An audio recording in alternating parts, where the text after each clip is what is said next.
चल आजा।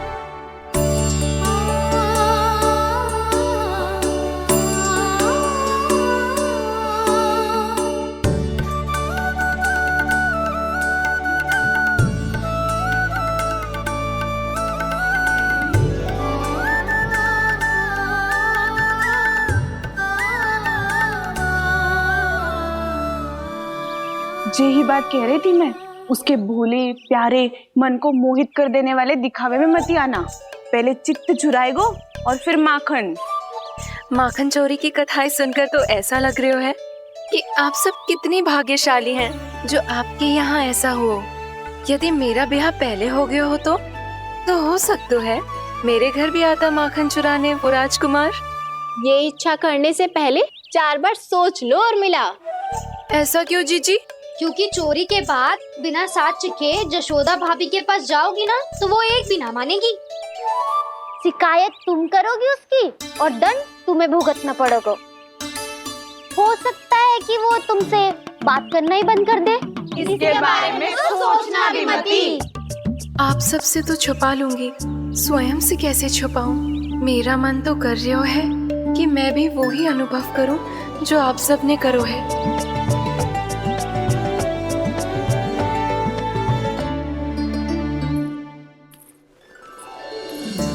आ गई तुम? मैं तुम्हारी ही प्रतीक्षा कर रहा था। आपका आज से ही जाना आवश्यक है क्या? कार्य तो करना पड़ेगा ना। पर मैं अकेले यहाँ क्या करूँगी? अकेली कहाँ हो तुम? ये माला है ना, इसका एक एक मोती हमारे तुम्हारे प्रेम का प्रतीक है उर्मिला। ठीक है?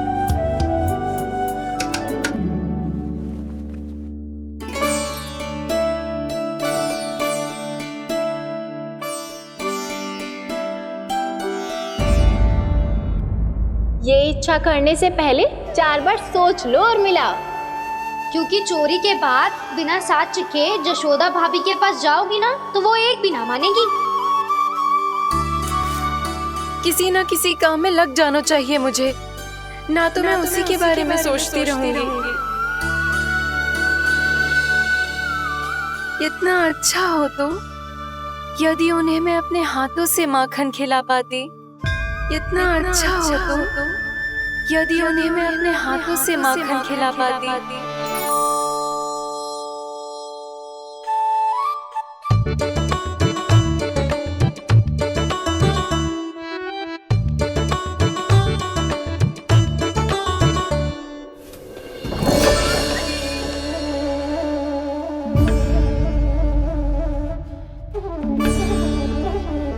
ये तो यहीं द्वार के सामने बैठी है। कोई भी कार्य को पूरी तैयारी से करना चाहिए, तभी तो कार्य में सफलता प्राप्त होगी।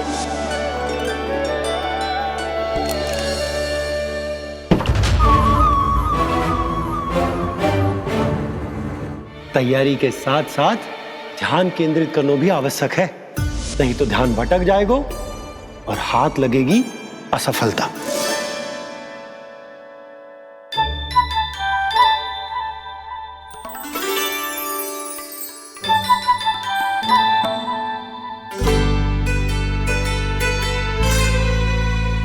कितनी अच्छी सौगंध आ रही है।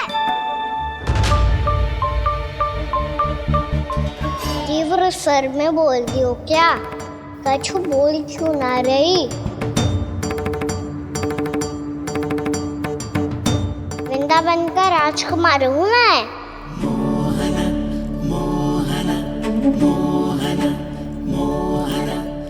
आज ही बनायो है क्या?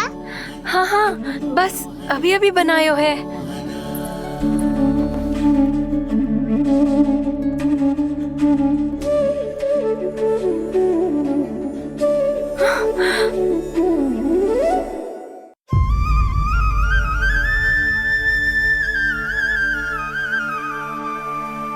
तू स्वप्न ना है, सचमुच है यहाँ। सपने में माखन खाने का क्या लाभ? स्वाद तो तभी आएगा ना जब मैं सच्ची में माखन खाऊंगा। तुम मेरे घर के भीतर कैसे आए? बाहर से। पर क्यों? द्वार खुला था ना। द्वार खुला होगो तो तुम स्वयं भीतर आ जाओगे। वृंदावन का राजकुमार हूँ मैं। अपनी प्रजा की सुरक्षा करना मेरा दायित्व है। मैं ये देखने आया था कोई चोर तो भीतर ना घुस आयो है। और देखते देखते तुमने स्वयं ही माखन की चोरी कर ली। मैंने चोरी का की? अच्छा, चोरी ना की तो तुम्हारे हाथ पे जे माखन कहाँ से आ गो? वो तो मेरा कड़ा माखन की मटकी में गिर गया था, उसे निकाल रहा था मैं। असत्य बोल रहे हो तुम। आप फ्रेम देख लो।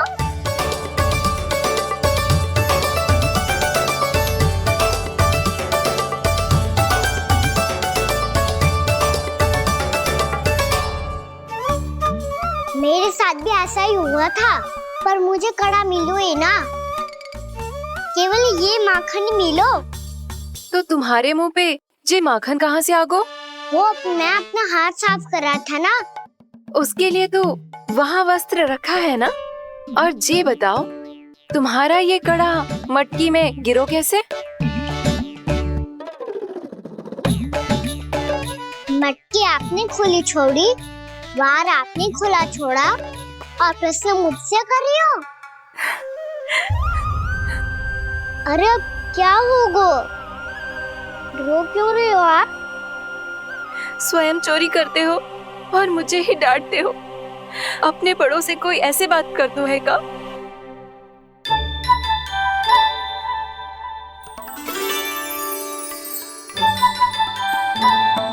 अच्छा आप रो मती। अब भैया कहती है भूल करो, उस पे रोना नहीं चाहिए, बल्कि अपनी भूल को मानकर फिर सीख लेनी चाहिए। इसने तो मुझे ही दोषी सिद्ध कर दियो।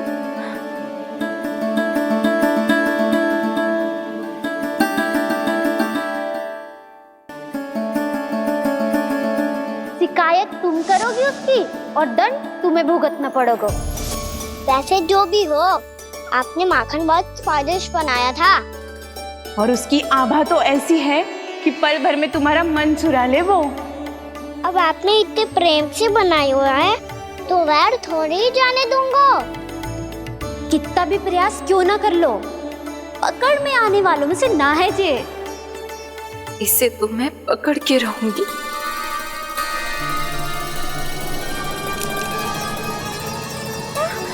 रुको कान्हा!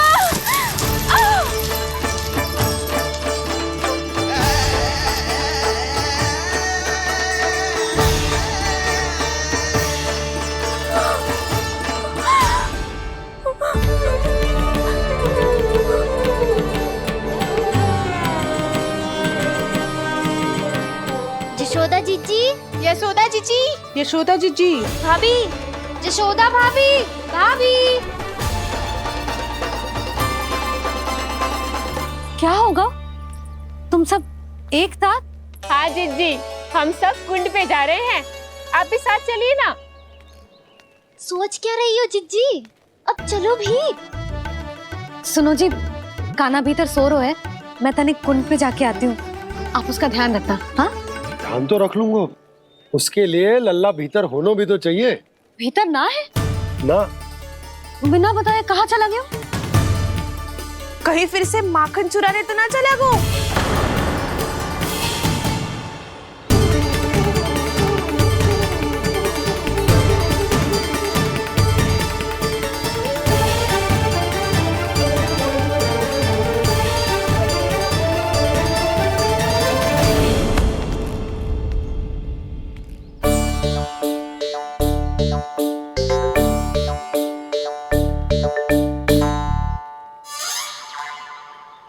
अरे कान्हा, यहाँ क्या कर रहे हो? खेलने आए हुए?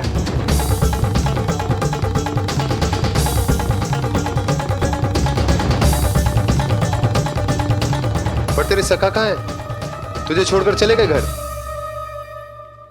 चल चिंता मत कर, आजा, मैं तुझे घर लेकर चलता हूँ।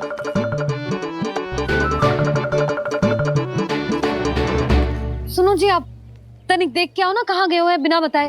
वृंदावन से अभी परिचित ना है लल्ला, बिना बताए कहाँ चला जाएगा? ये रहो कान्हा, मेरे साथ था।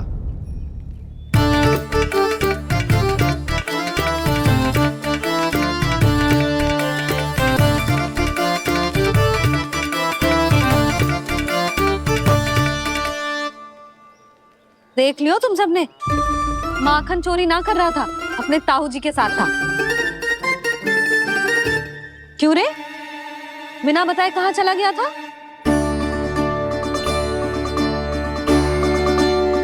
आप इतनी गहरी नींद में सोई थी मैया, आपको जगाना अच्छी बात होती क्या? अच्छा जी, इतना सियाना होगा तू? जसोदा जीजी,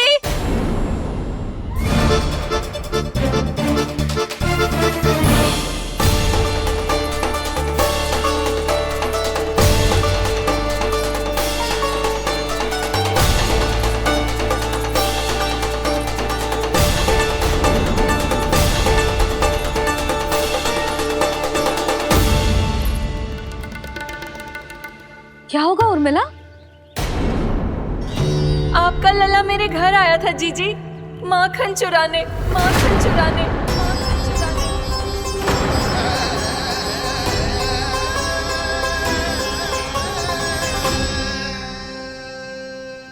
ना उर्मिला, तुम्हें कछु भ्रम हुआ है। जे तो अभी अपने ताऊ जी के साथ था, है ना भैया? हाँ, ये मेरे ही साथ, अर्थात मैं लक्ष्मण के घर की ओर जा रहा था तो मार्ग में मुझे कान्हा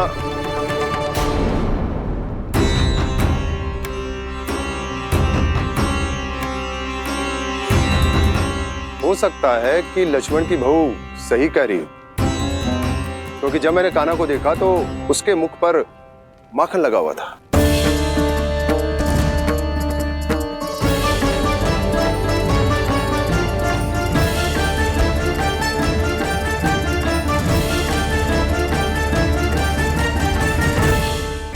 ना उर्मिला, तुम्हें कछु भ्रम हुआ है। जे तो अभी अपने ताऊ जी के साथ था, है ना भैया? मैं लक्ष्मण के घर की ओर जा रहा था तो मार्ग में मुझे कान्हा हो सकता है कि लक्ष्मण की बहू सही कह रही, क्योंकि जब मैंने कान्हा को देखा तो उसके मुख पर माखन लगा हुआ था।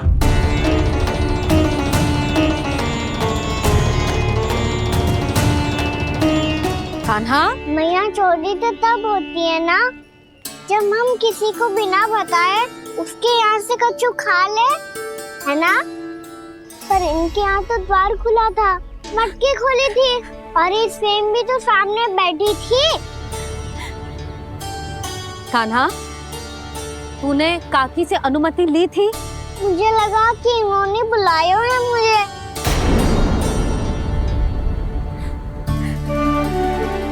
उर्मिला, कान्हा ने तुम्हारे घर आके माखन खायो, इसके अपराध की मैं भरपाई करूंगी। मैं तुम्हें 2 गुना माखन दूंगी। ये सत्य है, मैंने स्वयं ही इच्छा की थी इसे माखन खिलाने की, पर बात माखन की ना है जीजी। तो फिर क्या बात है? इसने मेरी माला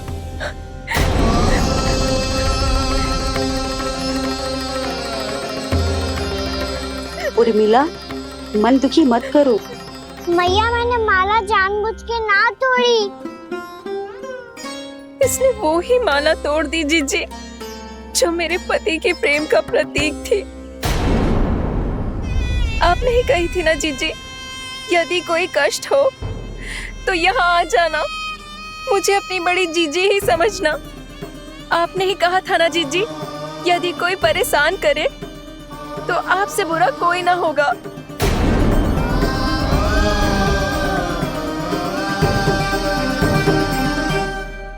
हे नारायण, क्या मुझे अपने कान्हा को फिर से दंड देना पड़ेगा? मैया, यदि नहीं काकी की यही इच्छा है तो आप मुझे फिर से दंड दे दो। मैं दंड के लिए तैयार हूँ मैया। मान दो मुझे उस उखल से, मैं उस उखल में बंधा रहूंगा, दिन भर धूप में खड़ा रहूंगा, भूखा प्यासा भी रह लूंगा। पर आप इनसे कहो ना, साधारण सी मोतियों की माला के लिए अपना मन क्यों दुखी करिए? ये कान्हा, ये कोई साधारण मोतियों की माला ना है। वैसे तो तेरी जो मुरली भी साधारण है ना, इसे कोई छीन ले तो तुझे कैसा लगेगा? बहुत बुरा लगेगा। बस ऐसे ही काकी को भी बुरा लगो ना, उनके लिए जो प्रेम का प्रतीक थी ना, मूल्य वस्तु की ना होती कान्हा, भावनाओं की होती है। काकी की भावना जुड़ी थी ना।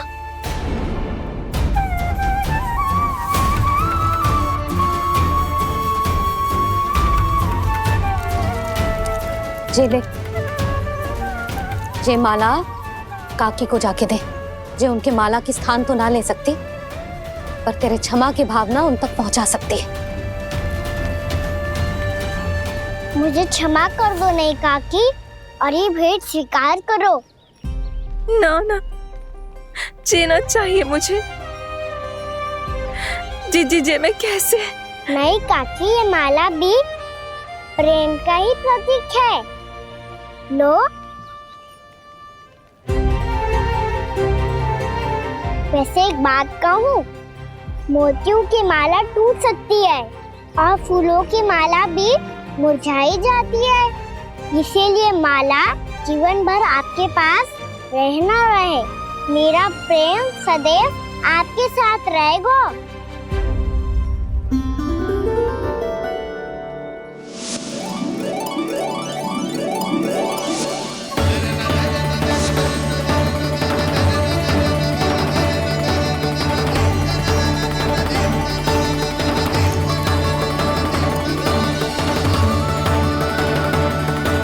इन्हें आए एक दिन भी ना हो और आते ही कान्हा के हाथ से उपहार मिल गो। कितनी भाग्यशाली है उरे मिला। जसोदा जी, चोरी तो कान्हा ने हमारे घर पे भी की थी। इसने हमें कछु ना दियो। दियो ना, माखन दियो ना, चांदी की मटकियों में। मैया और मैं कोई अलग थोड़ी हैं। कान्हा, अधिक बातें मत बना। आगे से ऐसी उदंडता की ना तो बातें बना के मैया के दंड से ना बच पाएगो। मैया, मैं कोई शरारत ना करूंगा, बस फिर से दंड मत ही देना।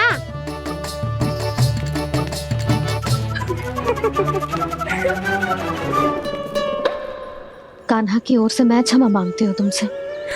कछु कहने की आवश्यकता ना है जीजी।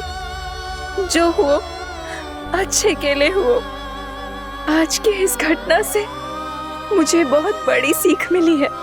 प्रेम को वस्तु के साथ ना जोड़ना चाहिए, क्योंकि वस्तु तो रहे ना रहे, पर अपनों का प्रेम वो तो सदैव अपने साथ ही रहता है। ये मैं ना रख पाऊंगी। अरे ना ना, ये तो तुम्हें रखनी पड़ेगी। कान्हा ने दियो है। नारायण नारायण।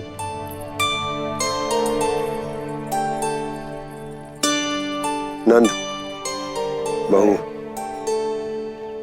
बालक को ध्यान रखो तुम दोनों। राजा का लल्ला है, उसके कुछ अधिकार हैं तो बहुत से दायित्व भी हैं।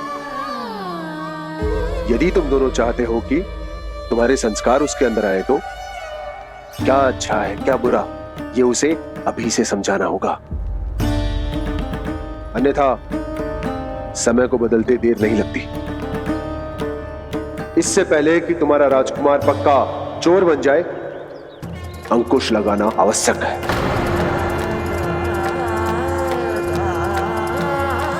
बाकी तो तुम दोनों समझदार हो।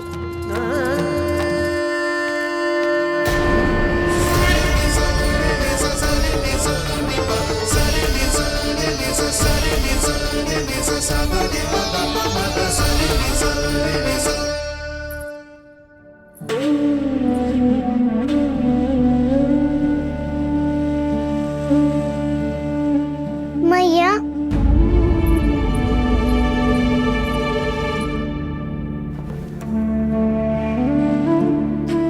मैया मेरी बात सुनो ना।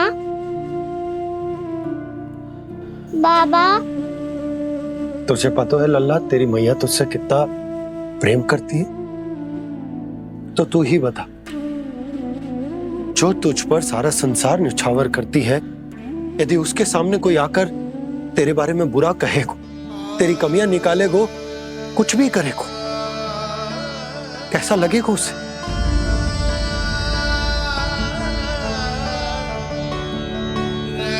हम सब चाहते हैं कि तू अच्छा लल्ला बने, ताकि सब तेरा उदाहरण दे, ना कि बुरा जिसकी सब निंदा करे।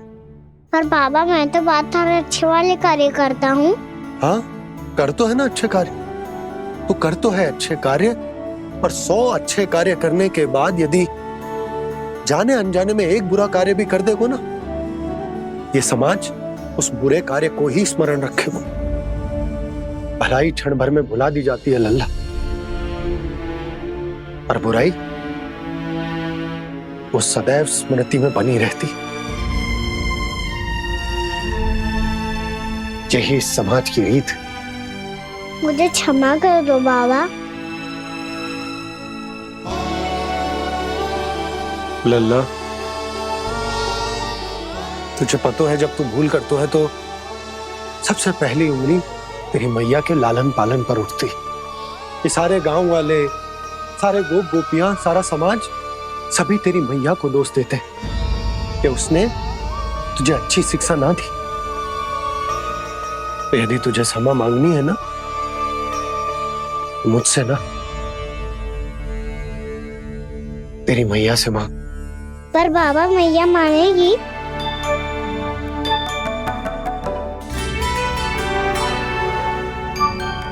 मैया क्षमा कर दो, अब फिर मैं कोई ऐसा कार्य।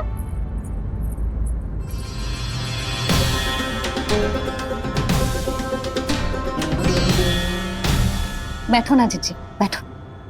आजा लल्ला, बैठ। जे देख, तेरे लिए लड्डू बनाए हैं, पर पहले तुझे माखन चख के देख कैसे बने।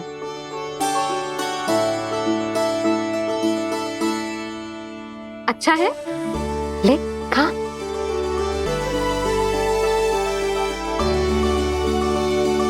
कितना अच्छा बालक है तू। सदैव ऐसे ही रहना, किसी की संगति में आके बिगड़ मत ही जाइयो, समझ आई? मुझसे बात मत ही करो, बस सारा प्रेम दाव पे लौटा दो। हाँ नहीं तो सुन, नारियल के लड्डू खाएगा?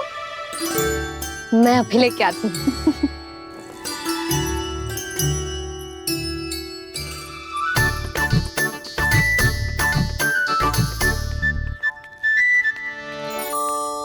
किसी उपाय से बात नहीं बन रही तो रोक के दिखाओ ना। रामबाण उपाय है, आंसू देखते ही निकल जाती है सारी माए। हाँ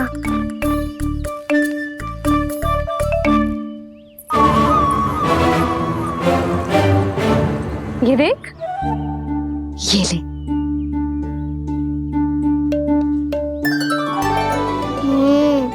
ले, जो सारे के सारे तेरे लिए हैं, खा।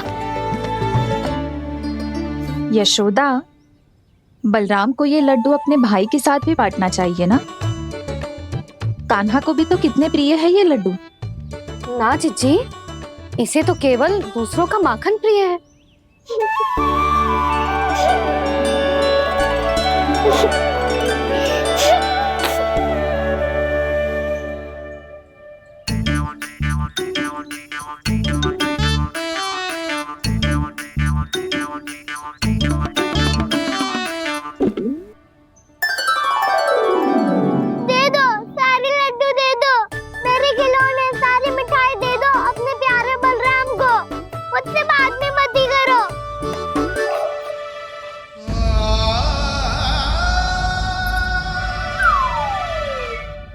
ऐसी भोली सूरत बना तो है कि दंड देने की शपथ भी ली हो तो स्वयं पर ही लज्जा आ जाए। अब मान भी जाओ यशोदा, बालक ही तो है। छे बालक ना है, जे तो छलिया है। अपनी बात मनवाने के लिए अनेकों उपाय करतो है जे, और फिर पूरे गांव में बताता फिरतो है कि मैया को मनाना कितना सरल है। पर अब मैं इसके मन का ना होने दूंगी।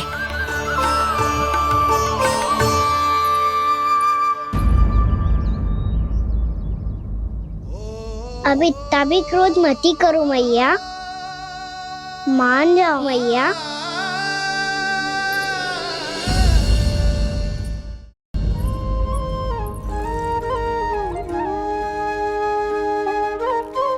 छोटा सा मैं बालक मैया, नैना छोटे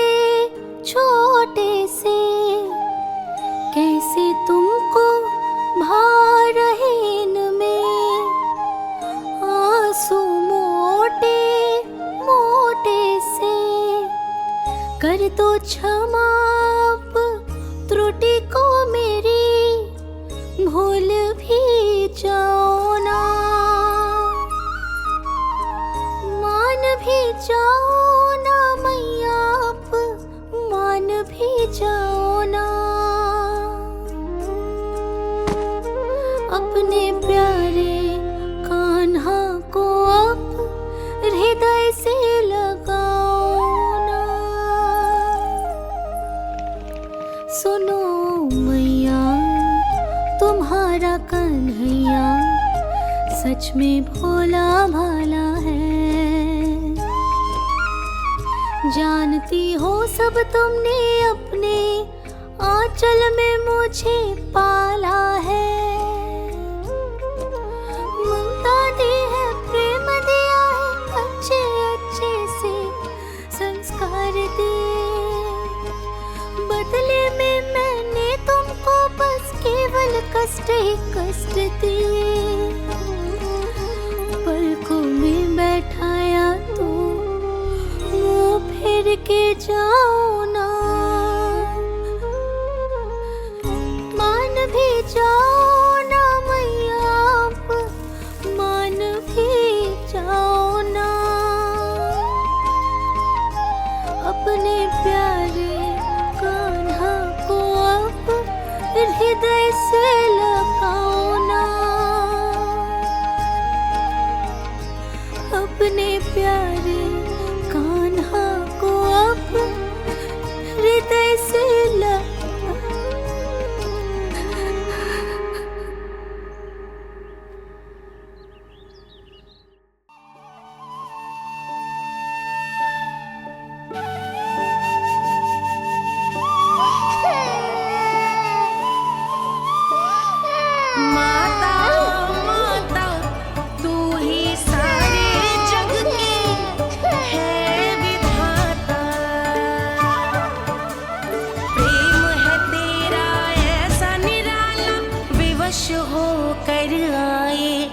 जगपाला।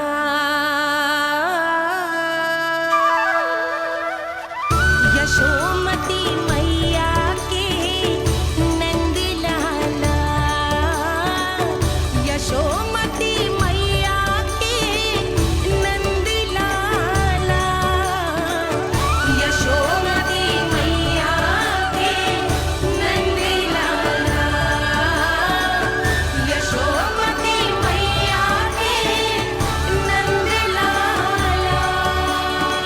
लल्ला, मैंने हृदय से लगायो है, इसका अर्थ ये ना है कि मैं मान गई हूँ और सब भूल गई हूँ। मैं तो क्षमा मांग रहा हूँ ना मैया।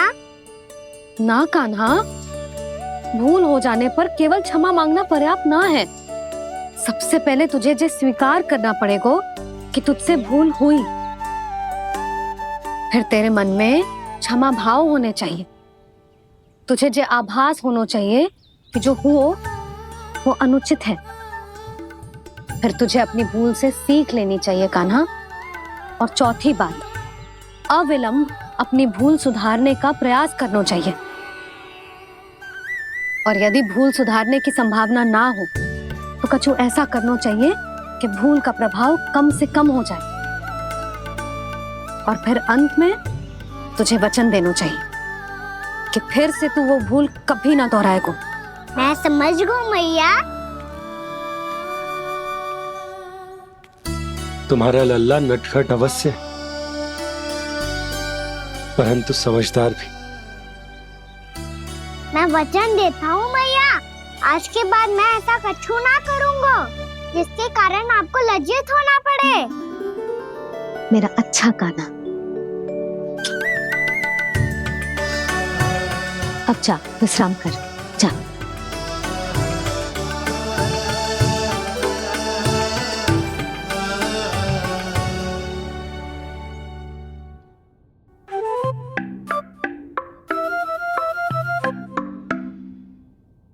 अभी अभी छोटी माँ मानी है, अब तुम फिर से कोई योजना मत बना लेना। उसकी चिंता मत ही करो दाऊ। आप तो शीघ्रता से वो समझाओ जो मैया अभी कह रही थी भूल के बारे में। क्या नहीं करना है? तो क्या तुम्हें छोटी माँ की बात समझ में नहीं आई? तो तुमने बाहर क्यों कहा कि तुम समझ गए हो? क्योंकि दाऊ मैया को यदि पता चल गया था कि साधारण सी बात मुझे समझ में ना आ रही है तो उन्हें और क्रोध आया। तो आपको तो समझ में आई थी ना, आप तो समझा दो। आप मेरे दाऊ हो ना। हाँ हाँ समझाता हूँ। छोटी माँ ने कहा था भूल हो जाए तो कभी भूल से भी भूल को भूलना नहीं। हाँ उनकी बातों का सार तो यही था। अरे दाऊ, सार के चक्कर में आप सीधी सीधी बात को और कठिन बना रहे हो। फिर से मैया से ना पूछ सकते हो। पर बाबा से पूछ सकते है। जिसके सामने माया जाल बुनने का प्रयास कर रहे हो, ये माया के स्वामी है। ये मायाधर विष्णु है ये। अच्छा, तो होते रहे। मैं तो इनकी हत्या करने आया हूँ और हत्या करके ही जाऊंगा। दाऊ, आप सखाओ को बचाओ, मैं इनका सामना कर लूंगा। पर कान्हा, अभी आप ही ने तो कहा था माया का स्वामी हूँ मैं।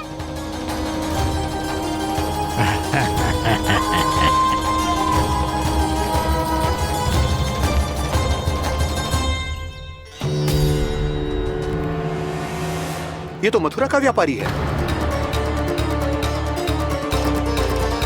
इसको अर्थ वो जो था वो सच में छलिया हो तो कहीं वो नंदमोहन तो ना पहुंच गओ।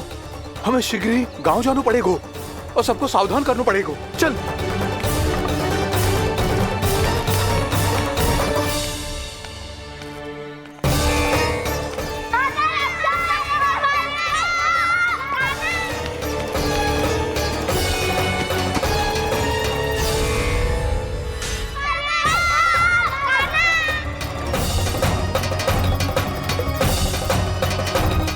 यदि तुम्हें लग रहा है कि मेरे छल के वार से बच गए हो तो मुझसे भी बच जाओगे। ये तुम्हारी सबसे बड़ी भूल है कृष्ण। मेरे पास बहुत सारे मायावी अस्त्र हैं जो क्षण भर में ही तुम्हें विष्णु लोक पहुंचा देंगे। तो फिर प्रतीक्षा क्यों कर रहे हो? बालक, मैं परिहास नहीं कर रहा हूँ। मुझे पता है, तभी तो कह रहा हूँ शीघ्र दिखाओ ना। मुझे तुम्हारे सारे मायावी अस्त्र देखने हैं। कैसे बालक हो तुम? मैं यहाँ खेल दिखाने नहीं आया हूँ। तो समय व्रत क्यों कर रहे हो ब्रह्मासुर? जो करने आए हो वही करो ना। अब देखो कैसे तुम्हारे प्राण एक ही वार में इस देह का साथ छोड़कर उड़ जाएंगे। मेरी मायावी अग्नि तुम्हारे भोले भाले से इस मुख को जलाकर भस्म कर देगी।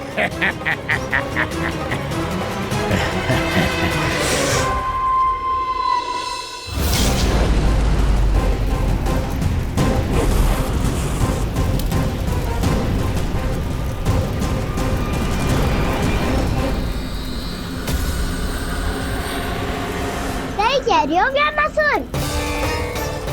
भोला भाला तो दिखता हूँ मैं। मैया भी यही कहती है।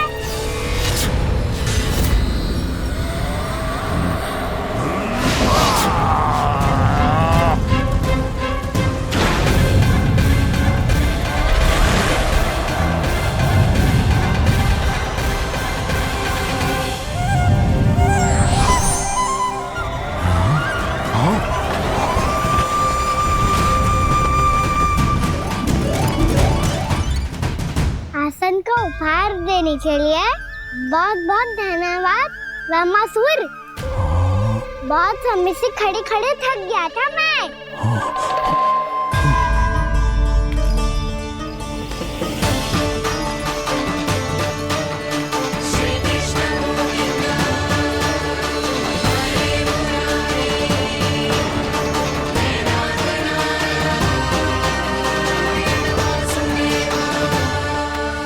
अगला अस्त्र दिखाओ ना। तुम्हारी यही जिज्ञासा आज तुम्हारा अंत करने में सहायक बनेगी मूर्ख बालक।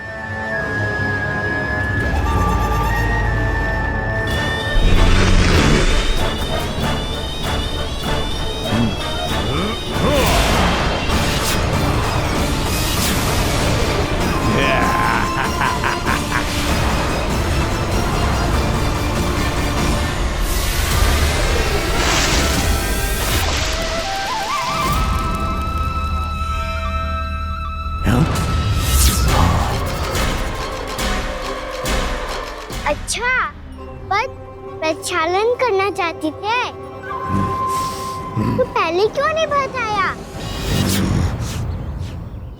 मुस्कुराना बंद करो। तुम्हारी ये हंसी मुझे कांटों की तरह चुभ रही है।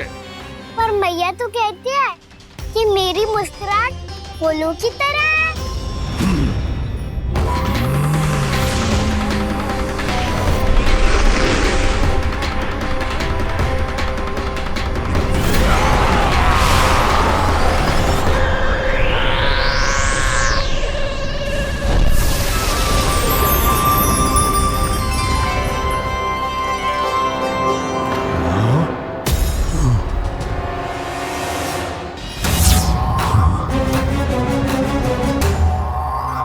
कहा था ना मेरी मुस्कुराहट बिल्कुल इन्हीं फूलों की तरह है। और तुम कर क्या रहे हो वहाँ सर? कभी आसन दे रहे हो, कभी पद प्रक्षालन कर रहे हो और अब फूल भी चढ़ा दिए। तुम मुझ पे वार करने आए हो कि पूजा करने? तुम्हारी पूजा तो मैं अब ऐसी करूंगा कि तुम मृत्यु के बाद भी मुझे भूल नहीं पाओगे बालक।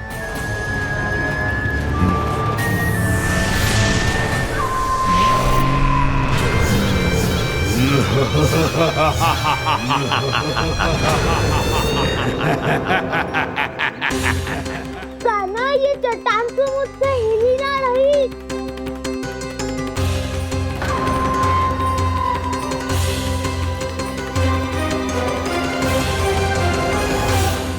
अभी कंदरा के अंदर कुछ क्षणों में ही प्राण वायु समाप्त हो जाएंगे। तुम्हारे सारे सखा एक एक कर अपने प्राण त्याग देंगे और तुम्हारा वध करूंगा मैं।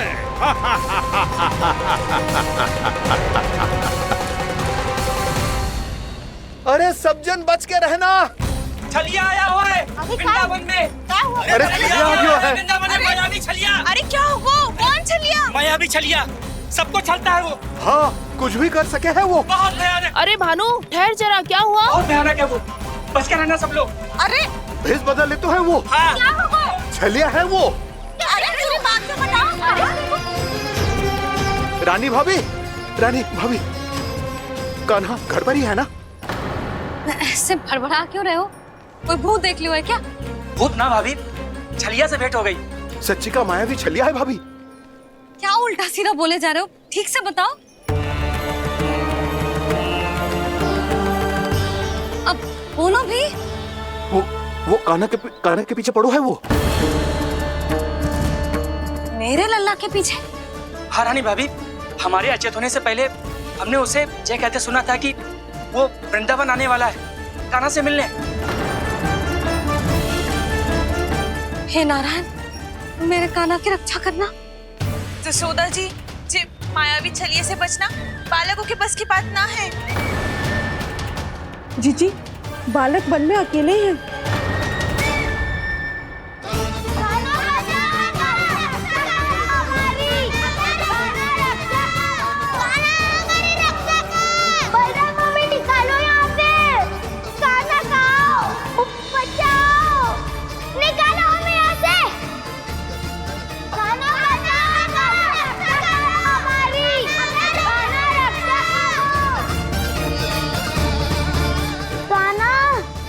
चट्टान तो मुझसे हिल ही ना रही। यदि मैं माया का स्वामी हूँ तो आप भी बल के स्वामी हो।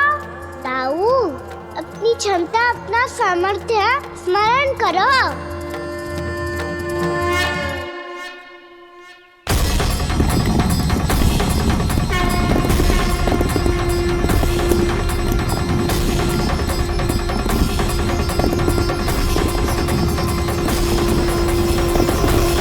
इससे पहले कि वो कंदरा का द्वार खोल के तुम्हारे सखाओं को बाहर निकाले, मैं तुम्हारे प्राण ले लूंगा कृष्ण।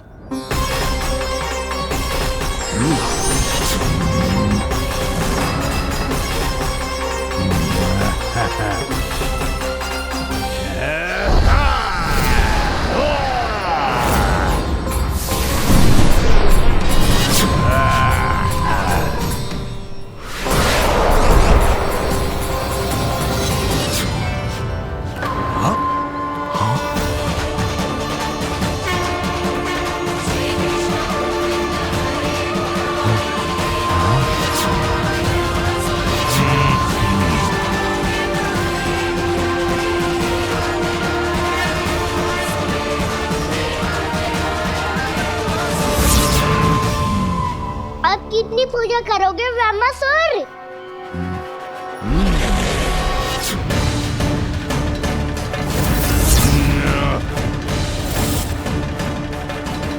प्रभु तो खेल खिला रहे हैं इससे, और ये खेले जा रहा है विवश होकर, उनकी माया से बाध्य होकर।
जो प्रभु के सामने माया करने आया था, वो स्वयं को ही माया में उलझा हुआ पा रहा है। नारायण नारायण। लो, अब तो तुमने दंडवत प्रणाम भी कर लिया, माया भी कथा भी उपहार में दे दी। तुम चाहते क्या हो ब्रह्मासुर? मेरी शरण में आना है क्या?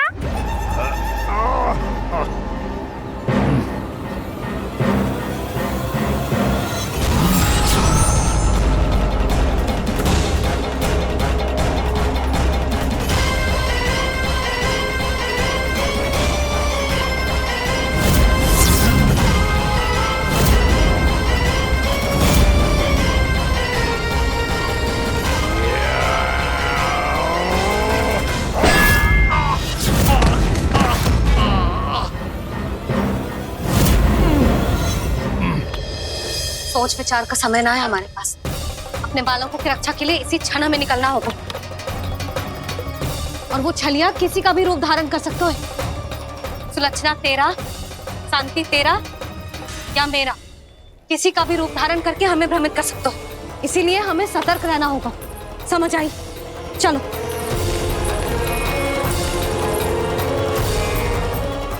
अभी भी समय है ब्रह्मासुर, समझ जाओ।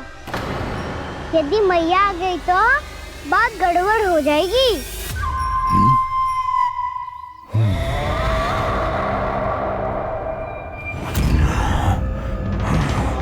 मुझसे झूठ का कोई लाभ नहीं होगा। ब्रह्मासुर, स्मरण करो तुम कौन हो। मायासुर का पुत्र हूँ मैं, अपने स्वामी महाराज कंस का सेवक हूँ, और तुम्हारा हूँ मैं काल।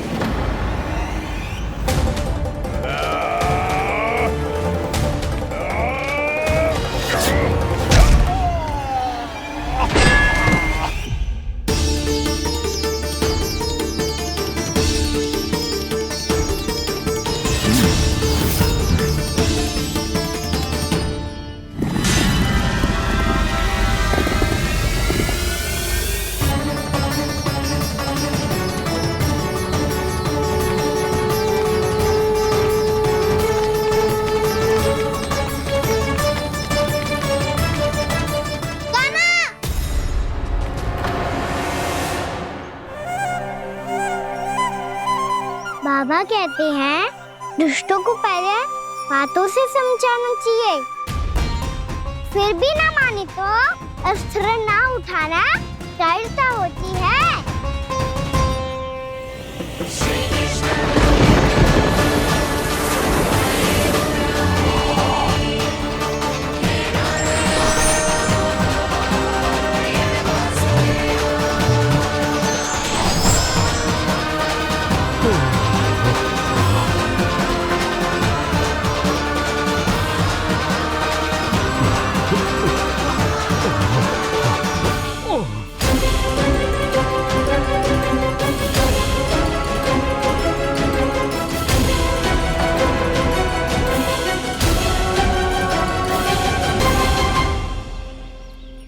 पता था मुझे, अपने बाबा के स्वरूप को हानि नहीं पहुंचाओगे।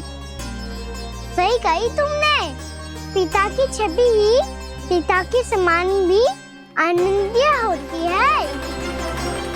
ब्रह्मासुर, ब्रह्मासुर। ये मैं अपने वास्तविक रूप में कैसे आ गया?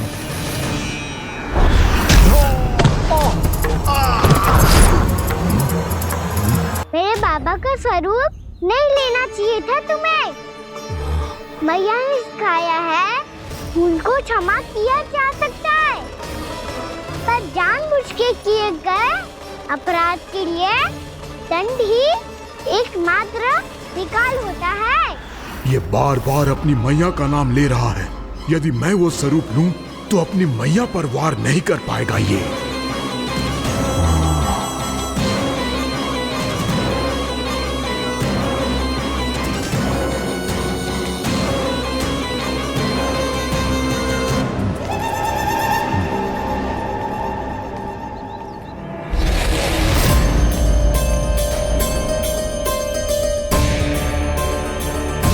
लल्ला, मैं तेरी मैया हूँ। अपनी मैया को मारेगा? बच गया। समझाया था, पर तुमने एक बार फिर से मूर्खता कर ही दी। इस पर तुमने पहले से भी बड़ी और पहले से भी भयंकर भूल किया ब्रह्मासुर।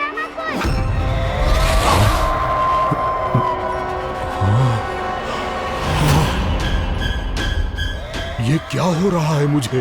बार बार मेरा रूप क्यों बदल रहा है?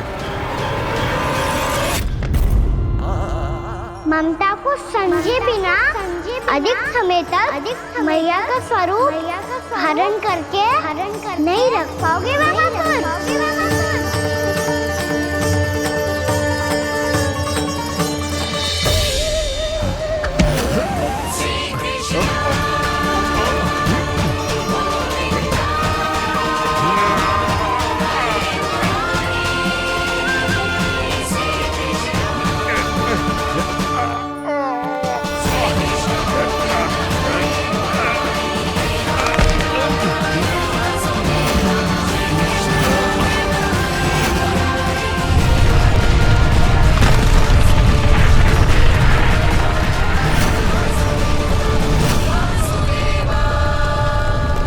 प्रभु के क्रोध से धरती भी कांपने लगी है।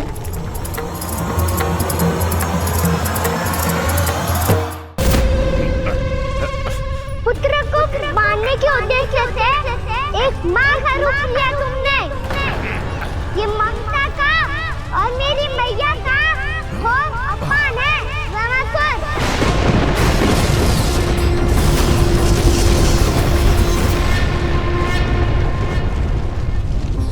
इससे पहले इस असुर के कारण निर्दोष प्राणियों का कोई अहित हो, मुझे कुछ करना होगा। यदि मैं माया का स्वामी हूँ तो आप भी बल के स्वामी हो। दाऊ, अपनी क्षमता, अपना सामर्थ्य स्मरण करो।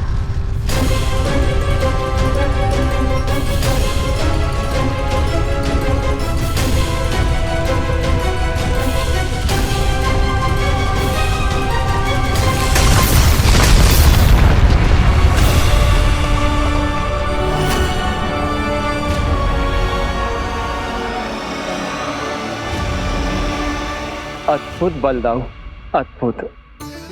अपने बल का उचित प्रयोग करके आपने प्राणियों को हानि होने से बचा लिया और ये भी सिद्ध कर दिया कि इस युग में आपसे अधिक बलवान और कोई नहीं होगा। आज से आप बलदेव के नाम से भी जाने जाएंगे। आज से आप बलदेव के नाम से भी जाने जाएंगे। आपके चरणों का ये चिन्ह युगों युगों तक आपके बल की कथा कहता रहेगा। बलराम का चरण चिन्ह।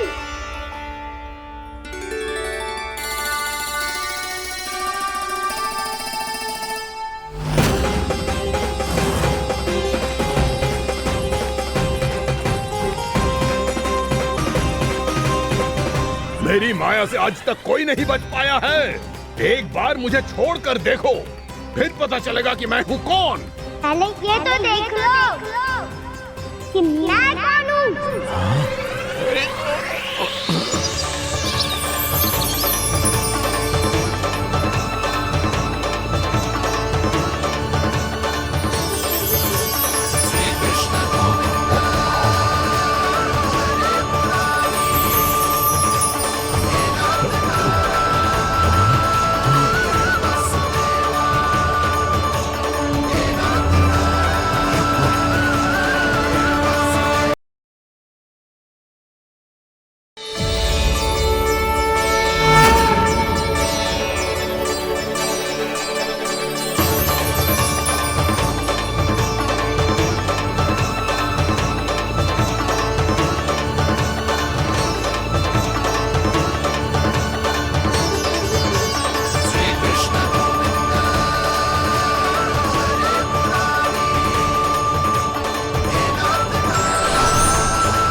वरन आया हुआ मसूर।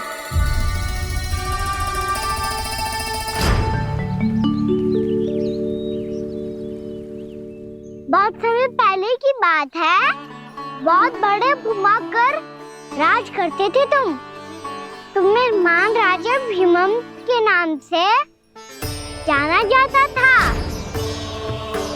सब कुछ था तुम्हारे पास, पर शांति नहीं थी। इसीलिए शांति की खोज में अपना संपूर्ण राज अपने पुत्रों को सौंप कर हिमालय पर्वत की ओर चल दिए। अनेक वर्षों की तपस्या के बाद तुम्हारे तप की कीर्ति चारों ओर फैलने लगी और फिर सच्चे तपस्वी की धूप में तुम्हारी ख्याति से प्रभावित होकर महर्षि उलट तुमसे भेंट करने आए। राजा भीमरथ, आपने ईश्वर की प्राप्ति के लिए सब कुछ छोड़ दिया, पर अपना अभिमान नहीं छोड़ पाए। इसीलिए मेरे आगमन पर सम्मान के साथ खड़ा होना तो दूर, मेरा अभिवादन भी नहीं किया। अभिमान तपस्वी का गुण नहीं होता है राजन, अभिमान राक्षसी गुण है। इसलिए मैं आपको श्राप देता हूँ कि आप अगले जन्म में एक राक्षस के रूप में जन्म लेंगे, एक राक्षस के रूप में जन्म लेंगे।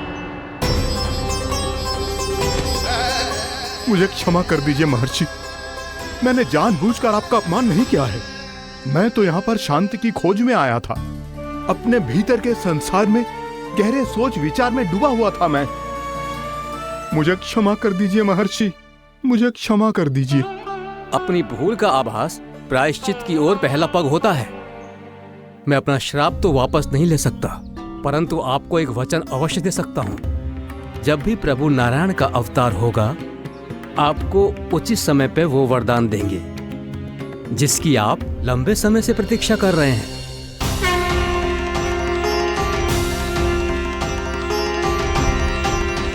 प्रभु, आपने मेरी आंखें खोल दी।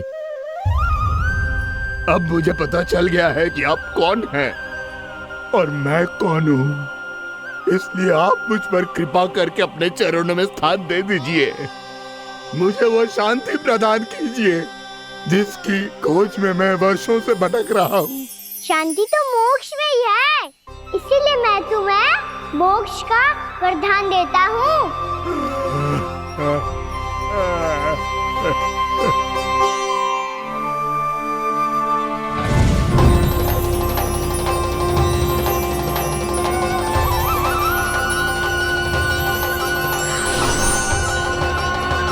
प्रभु की ये लीला सदैव स्मरण रखी जाएगी। इस स्थान को इनका आशीर्वाद मिलेगा और इस कंदरा को व्योमासुर की कंदरा के रूप में पहचाना जाएगा। भविष्य में अनेक ऋषि मुनियों की शरण स्थली बनेगी ये कंदरा। दीदी, ये कोई साधारण बालक ना है। ऐसा चमत्कार कोई साधारण बालक थोड़ी ना कर सकते हो। तुम सत्य कह रहे थे बलराम, गाना सच्ची में भगवान ही है। तभी तो सब देवता इसे बसाने और इसकी ओर से युद्ध करने आते हैं। तुम सब ऐसे आंखें फाड़ के क्यों देख रहे हो मुझे?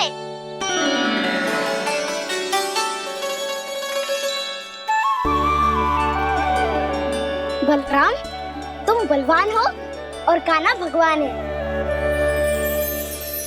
दूर दूर तक कोई दिखाई न दे रहा है, ना जाने किस हाल में होंगे बालक। कहीं हम ही तो मार्ग ना भटक गए शीघ्रता के चक्कर में। अब तो एक पग भी ना चलो जा रहे हो। जल, किसी के पास जल है क्या? कंठ तो मेरा भी सूख रहा है मौसी। भाभी, निकट ही जमुना जी है, कहूँ तो वहाँ से जल ले आओ। मैं भी जा रही हूँ भाभी, एक से भले दो। हाँ चल, शीघ्रता से आओ। हाँ।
जानकी, जानकी, क्या होगा इसे? देखो ना जी, अब छलिया की सूचना मिलते ही हम सब बालकों को ढूंढने चली गई और ढूंढते ढूंढते सबको बहुत प्यास लगी आई जी। तो जानकी जमुना जी की नदी से जल लेने गई और उसने जमुना जी का पानी पिया और उसकी जेदशा हो गई। बालक कहाँ है? वो ठीक तो है ना? ऊपर से सब ठीक है, पर भीतर से बहुत भयभीत है सब। जानकी तो बिल्कुल नीली पड़ गई है, लग तो है विष फैल गया है इसको पूरे तन में। मथुरा के सर्वश्रेष्ठ विदेह जी को बुलाया गया है उसके उपचार के लिए। जैसे ही इसने जल को मुंह से लगाया, जे गिर पड़ी। चटपटाने का अवसर भी ना मिलो। हाँ वैद्य जी, और निकटी मृत पशु भी पड़े हुए थे। हाँ, मैंने भी अस्थियां देखी थी। इसका तो यही अर्थ हो सकता है कि समस्या वहाँ के जल में ही हो। वैद्य जी, आप रोगी की नाड़ी पे ध्यान दो ना।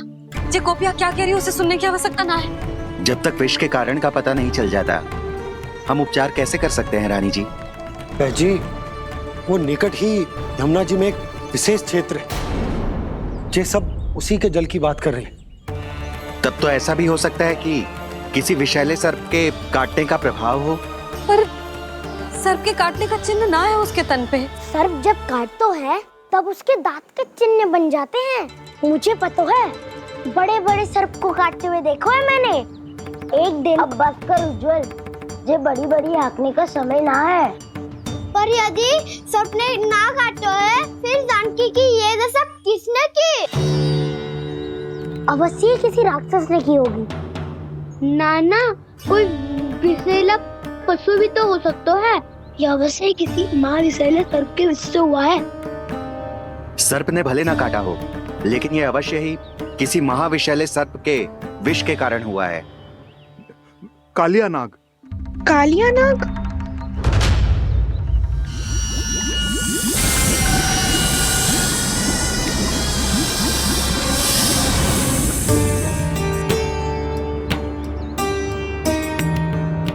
संकेतों से तो ऐसा लगता है कि जानकी ने कालिया नाग के क्षेत्र के विशाल जल पी लियो है।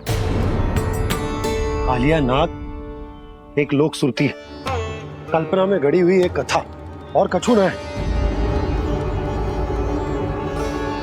हमें जाके पता लगाना पड़ेगा। पर हमें वहां जाने से मना किया है ना बड़ों ने। उज्जवल सही कह रहे हो है। इस समय जानकी के स्वार्थ से अधिक महत्वपूर्ण और कछु ना है। जानकी हमारे लिए ही जलाने गई थी जी। ना मैं उसे जाने देती ना जैसा वो तो। वैद्य जी आप शीघ्र कछु करो, कैसे भी कछु भी करो पर इसके प्राण बचा लो। यशोदा, धैर्य रखो, श्री नारायण पर विश्वास रखो, वो सब ठीक कर देंगे।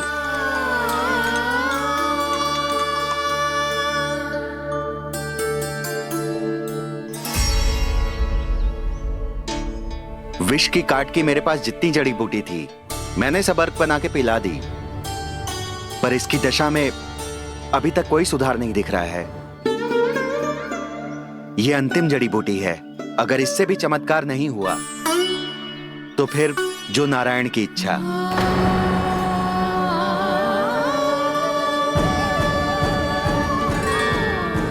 पर कोई तो उपाय होगा जानकी को बचाने का। कान्हा, यदि तुझे किसी औषधि के बारे में पता है हमें बता दे, हम जाके ले आएंगे।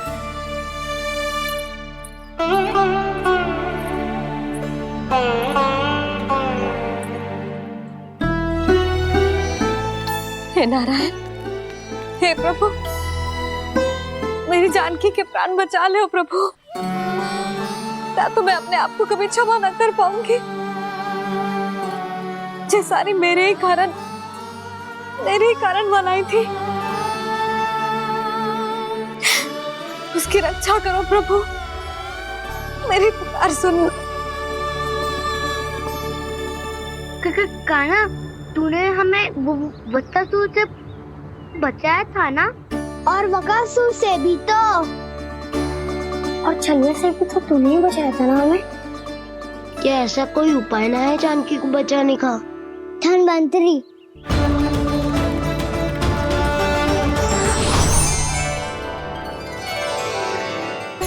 मैं आ गया हूं प्रभु, चिंता मत कीजिए, आपके आदेश का पालन अवश्य होगा। यशोदा मैया,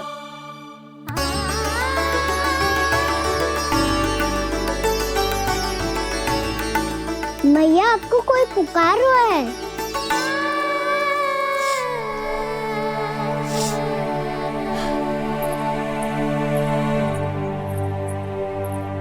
चिंता मत करो मैया, अब धन्वंतरी जी आ गए हैं, वो सब संभाल लेंगे।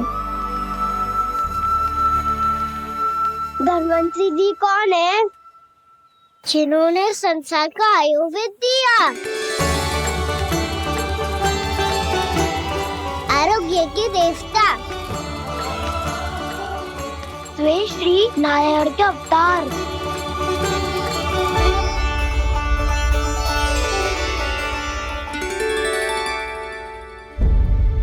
मुझे पता चला है कि आपको वेद की आवश्यकता है।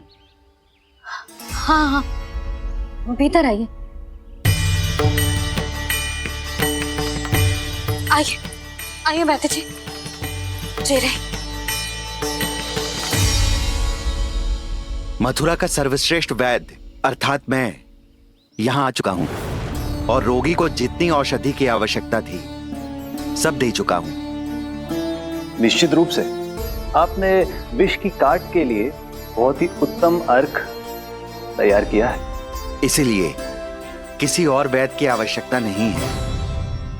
किंतु आप अकेले कितना कुछ करेंगे वैद्यराज, मुझे अपना सहायक ही बना लीजिए।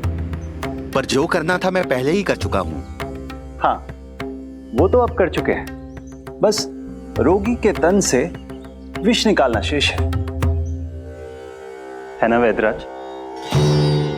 हाँ हाँ, बस वही शेष है। इनके रक्त को विष रहित करने में मैं आपकी सहायता करूंगा। पहले ये संजीवनी मानी जाने वाली इन लाल फूलों की बूटी को भी घिसना है ना?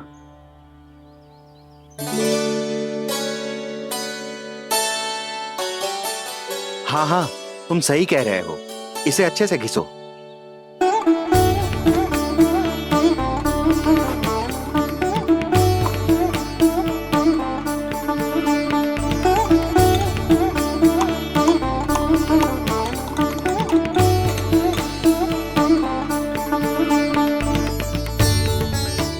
और ये नीले फूलों को भी तो मिलाना है ना? हाँ हाँ, अच्छे सहायक बन सकते हो तुम, ऐसे ही श्रम करते रहो।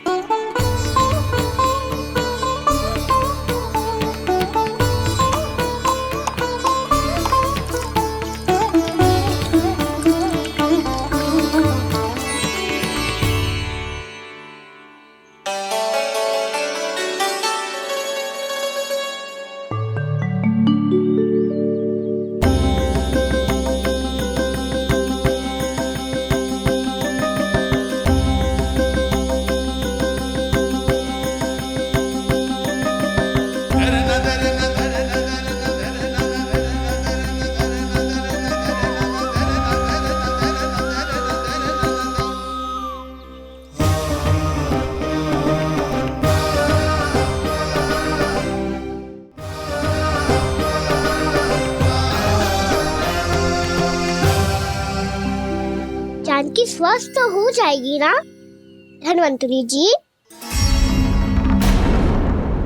धन्वंतरी? प्रभु, अब मैं क्या करूं?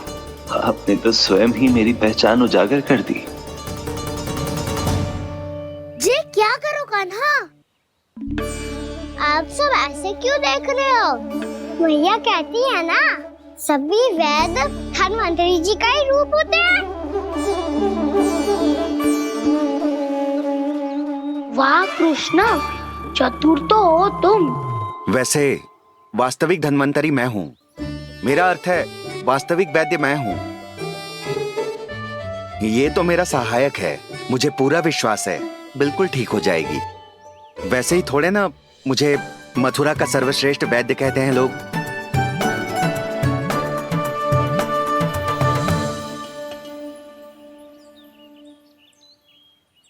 जसोदा भाभी,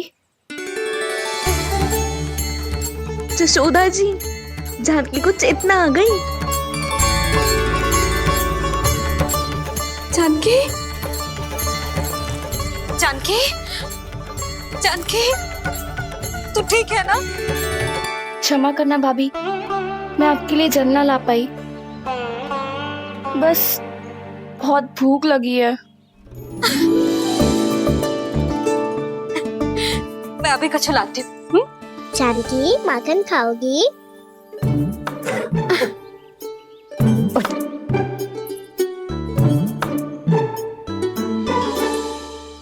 आजा, तू ही खिला दे लल्ला।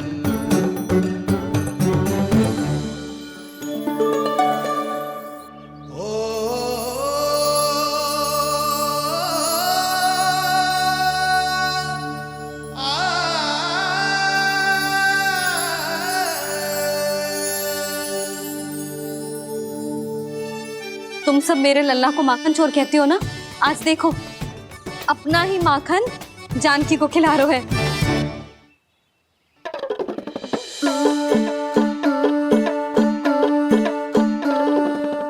थोड़ा और विश्राम कर लो। सदैव तुम हम सबकी सेवा करती हो, आज मैं तुम्हारी सेवा करूंगा।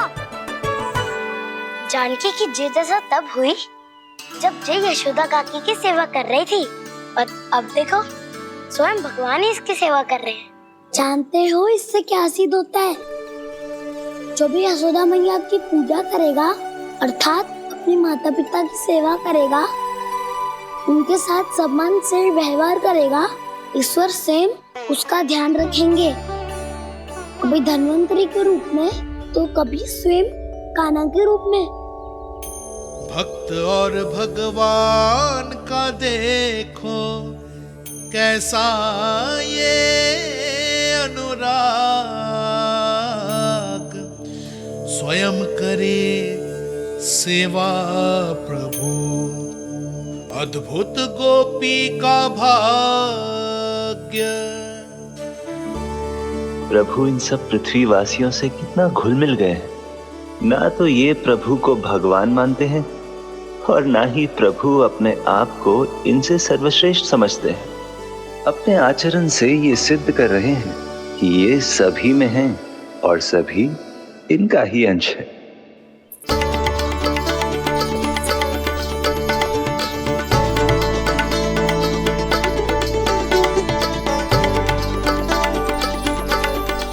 प्रभु,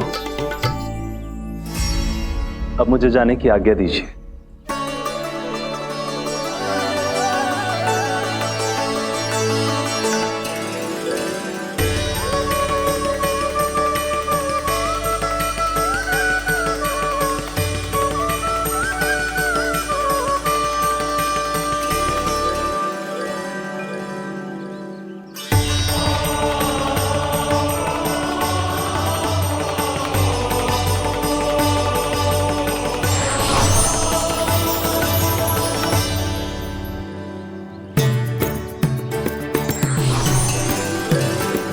कान्हा ने तो सच्ची में धन्वंतरी जी को बुला लिया था।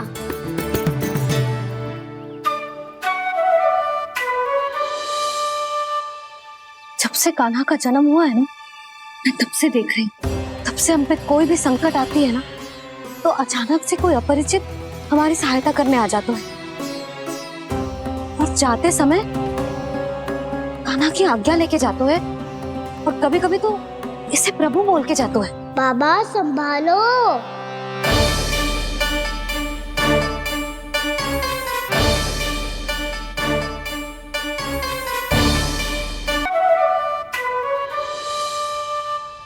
जब से कान्हा का जन्म हुआ है ना, मैं तब से देख रही हूँ, तब से हम पे कोई भी संकट आती है ना, तो अचानक से कोई अपरिचित हमारी सहायता करने आ जाते हैं।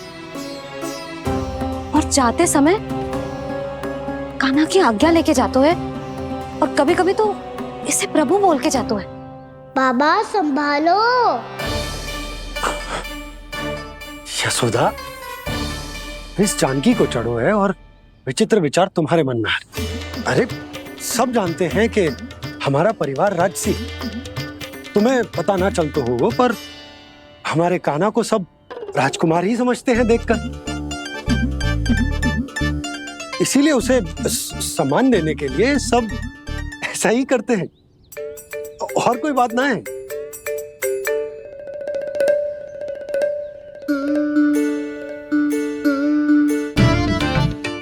अब जे मेरे लल्ला को ऐसे क्यों घूर रहे हैं? बुरी दृष्टि लगाएंगे क्या? वैद्यराज जी, आपके सहायक तो गए, अब आप यहाँ क्यों? वो क्या है ना, मैं अपने रोगी का निरीक्षण करके पूरी तरह से संतुष्ट होकर ही जाता हूँ।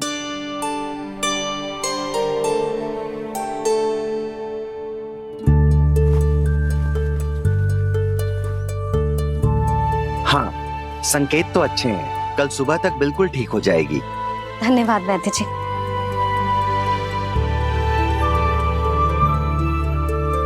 बस तो फिर हम कल पकड़ पकड़ाई खेलेंगे जानकी।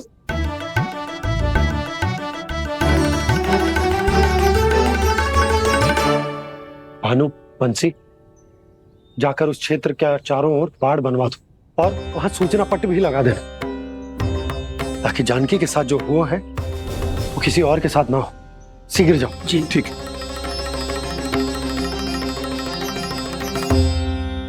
बाड़ और सूचना पट लगवाने से समस्या का समाधान नहीं होगा बाबा। निर्दोष पशु सूचना पट देख कर भी कुछ समझ नहीं पाएंगे।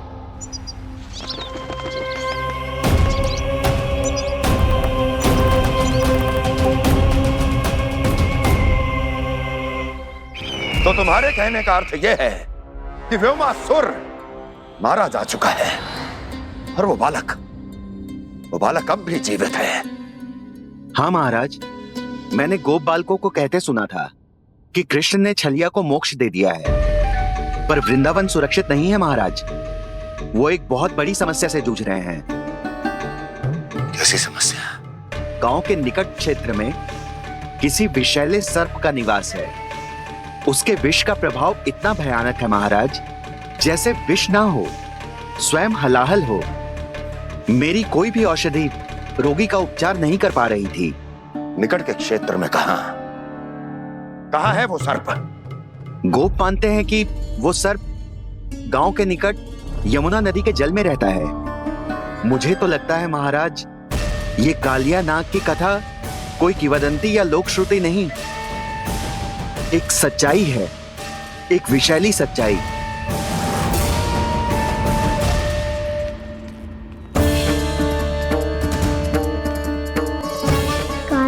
सामना करने का समय आ गया है, पर उससे पहले मुझे बुलाना होगा उन्हें।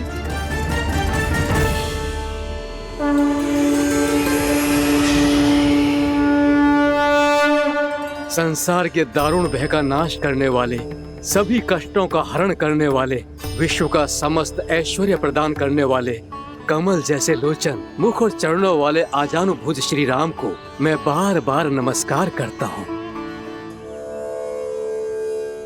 आपदामपहर्तारं दातारं सर्व संपदा लोकाभिरामं श्री रामं भूयो भूयो नमाम्यहम्। काकभुसुंडी काकभुसुंडी काकभुसुंडी। प्रभु क्षमा करें, मुझे जाना होगा।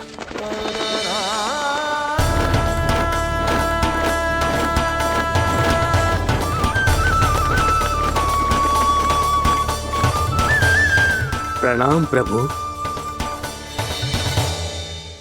अनेक बार मैं आपके दर्शनों के लिए आया प्रभु। कभी नंद भवन के झरोखों से आपके दर्शन करके चला जाता था, तो कभी दूर किसी वृक्ष की आड़ से आपको निहार लिया करता था। आज आपने स्वयं मुझे बुलाकर धन्य कर दिया प्रभु।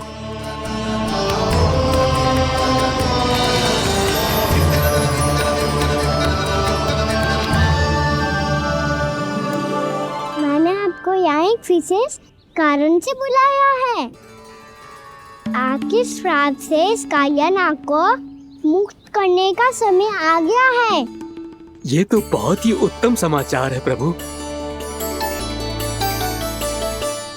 इतने वर्ष बीत गए, मुझे आज भी स्मरण है वो दिन जब मैंने उन्हें श्राप दिया था। अपने क्रोध पर नियंत्रण खोकर बहुत बड़ी भूल कर दी थी मैंने प्रभु। बीती हुई घटनाओं पर दुखी होके कोई लाभ नहीं है। हमें भविष्य की ओर देखना होगा।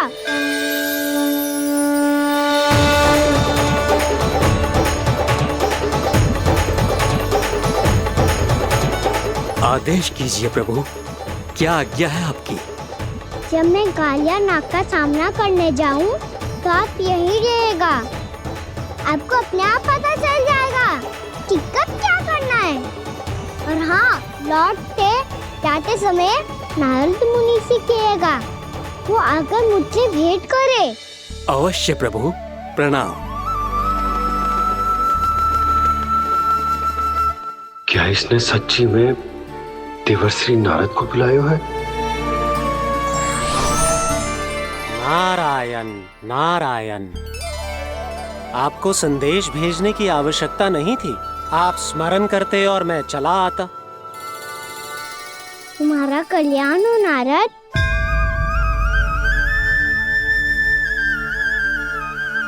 मैंने तुम्हें एक विशेष कार्य के लिए बुलाया है। आज्ञा दीजिए प्रभु। तुम्हें एक बार फिर कंस से भेंट करनी होगी। विचार कीजिए महाराज। क्या आप बिना किसी शंका के कह सकते हैं कि कौन सी पंखुड़ी पहली है और कौन सी आठवीं? उस दुष्ट से भेंट करना स्वयं कीचड़ में उतरने के समान है प्रभु। कमल पुष्प प्राप्त करना हो तो कीचड़ में उतरना पड़ता है नारद। आपका आदेश तो मैं स्वप्न में भी नहीं टाल सकता प्रभु। कंस कालिया नाग के बारे में जान गया है, पर वो उसका सामना करने का साहस नहीं कर पाएगा। मैं आतुर हूँ प्राप्ति, मूर्ख नहीं। मेरी बुद्धि फिर नहीं गई है। मैं स्वयं उस कालिया जैसे महाविषैले सर्प के सामने खड़ा हो जाऊं और अपने ही काल को आमंत्रित कर लूं। तो फिर अपने लाभ के लिए उसका प्रयोग करने का कोई और उपाय सोचिए स्वामी।